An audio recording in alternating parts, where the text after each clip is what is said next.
Eles não o executaram com uma lâmina. Não houve julgamento público, nenhuma última palavra. Eles apenas o trancaram dentro de um templo e começaram a fechar a entrada, pedra por pedra, sem pressa, sem emoção.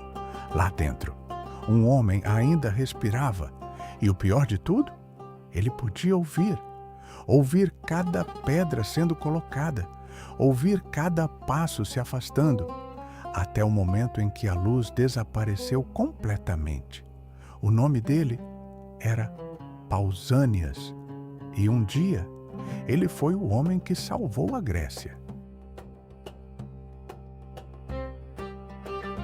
Antes disso tudo, Pausânias era um herói. Na Batalha de Plateia, ele comandou as forças gregas contra o maior exército que a Pérsia já reuniu. Do outro lado estava Mardônio, general de Xerxes, liderando dezenas de milhares de soldados. Era uma guerra desigual, uma coalizão grega dividida contra um império organizado. Os gregos estavam desunidos, discutiam entre si, recuavam. Era o tipo de cenário que termina em derrota, antes mesmo da batalha começar. Mas havia uma coisa segurando tudo aquilo junto: Pausânias. Ele não era rei, era um regente. Mas naquele campo, ele carregava o peso de Esparta e da própria Grécia. Quando a batalha finalmente começou, o caos tomou conta. Os espartanos ficaram isolados, em menor número, sob chuva de flechas. Se ele errasse, tudo acabava ali. Mas Pausânias fez algo que poucos teriam coragem de fazer. Ele esperou o momento certo. Mesmo com seus homens sendo pressionados, mesmo com tudo desmoronando ao redor. E quando finalmente deu a ordem, a linha espartana avançou com força brutal. Eles esmagaram o exército persa. Mardônio caiu, e com ele caiu toda a invasão. Naquele dia, Pausânias não apenas venceu uma batalha, ele mudou o destino da Grécia.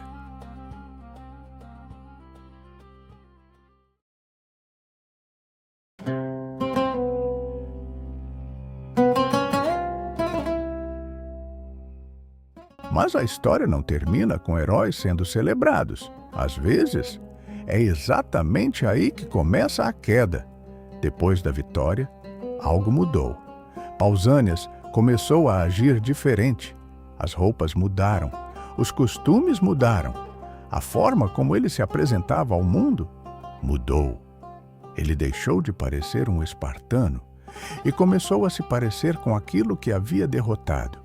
Adotou hábitos persas, se cercou de guardas pessoais, passou a viver como um homem acima dos outros. E isso, em Esparta, era perigoso.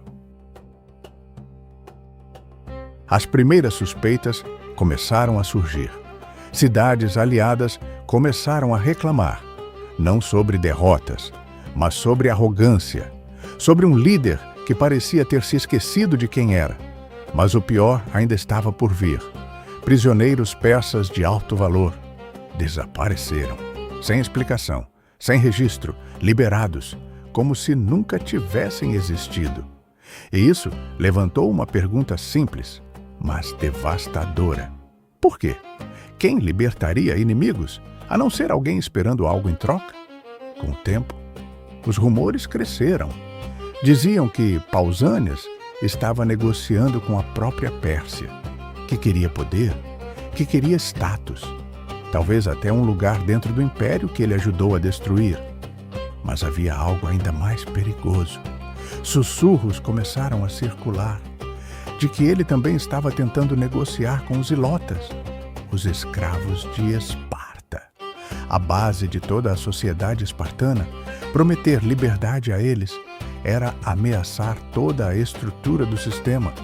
Isso não era mais sobre ambição, era sobre traição. Esparta não podia ignorar isso, mas também não podia agir sem provas.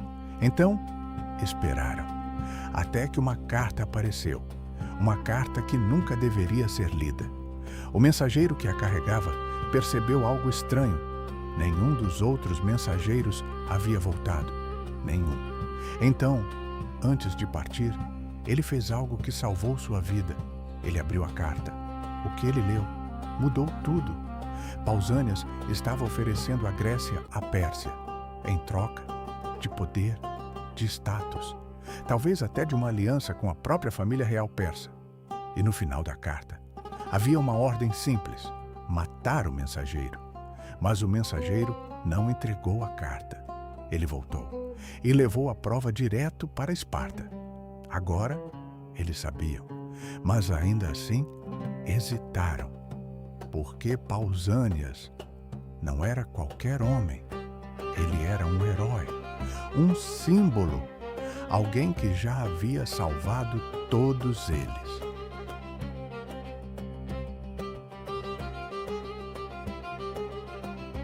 Então, decidiram fazer algo diferente. Armaram uma armadilha. O mensageiro voltou até Pausânias e o confrontou. Disse que tinha lido a carta. Disse que estava com medo. E enquanto falavam, oficiais espartanos estavam escondidos, ouvindo tudo. E então, Pausânias confirmou, sem negar, sem fugir. Ele tentou acalmar o mensageiro, prometeu proteção. Pediu que continuasse com o plano. Era o suficiente. Agora, não havia mais dúvidas. Quando foram prendê-lo, ele fugiu, mas não para fora da cidade. Ele sabia que não havia para onde ir. Então correu para o único lugar onde não poderiam tocá-lo. Um templo. Na Grécia Antiga, um templo era sagrado.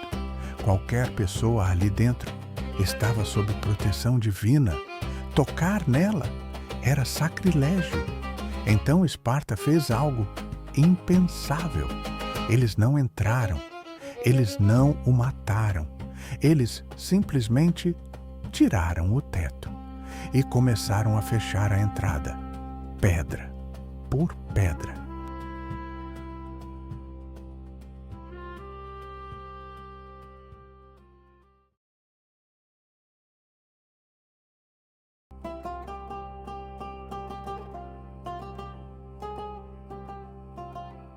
Pausânias ficou lá dentro, sem comida, sem água, sem saída, esperando.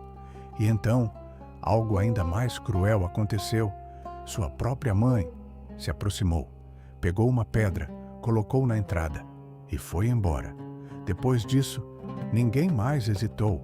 A parede foi selada e o homem que salvou a Grécia morreu no escuro.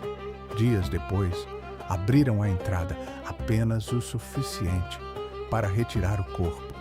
Esparta acreditava que havia resolvido o problema sem sangue, sem quebrar a lei, mas estavam errados. O oráculo declarou: aquilo havia sido um erro, não pela morte, mas pela forma. Então fizeram algo quase irônico.